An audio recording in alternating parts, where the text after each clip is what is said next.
I'm Jennifer Angel. These are your stars, Pisces. Now, Pisces, most of the activity is still sitting there in your solar third house. Okay, now I'm sure I went through this last week, so excuse me if I'm repeating myself, but okay, so let's go through that. There's Mars, the Sun and the Moon are there. So the Sun and the Moon are conjunct, so it's right at the exact same degree. So it's a new moon, and it's also the added energy of a solar eclipse. So that's on the 10th. The Venus is in this area earlier in the week. It does transit out on the 10th, and communication planet Mercury is there. Now, this is all to do with the third house is all to do around communication. It does take in some travel, mainly short trips, but mainly it's to do with communication and any form of communication.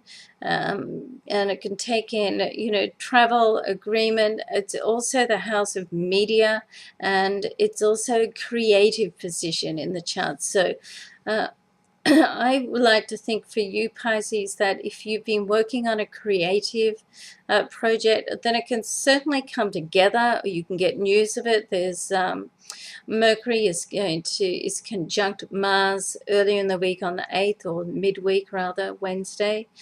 And the Sun is conjunct Mercury on the 11th. So certainly news can come through about a creative project over this period of time. And with the solar eclipse there, it's like it gets a boost of energy, and something new can start and take off. So the people you meet over this time too, it's like you're meant to meet them.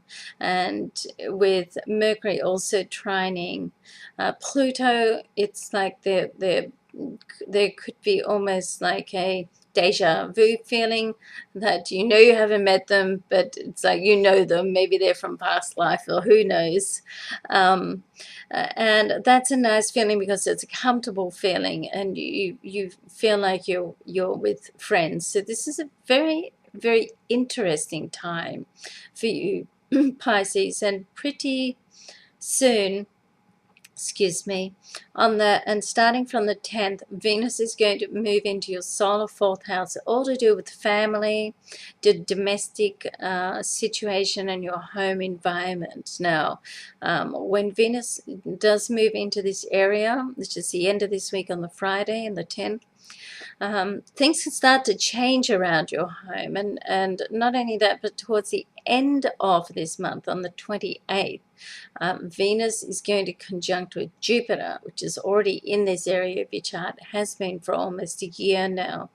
And when these two conjunct, it's one of the most beneficial, lucky, favorable transits. So something certainly around family and home can come together, and it's like with those two conjunctions this week with Mercury in the house of communication, it's like you can get news of it. So the news of what you get this week can start to set the scene of what's going to happen later on in the month. Okay, but as I said, it's a very favorable time coming up. Of course, we do have the Uranus-Pluto conjunction, square rather, on the 20th, which is a challenging time, but we'll deal with that a little closer to the date. Okay. All right. Love and luck to you. Have a great week. I'm Jennifer Angel. Thanks for watching.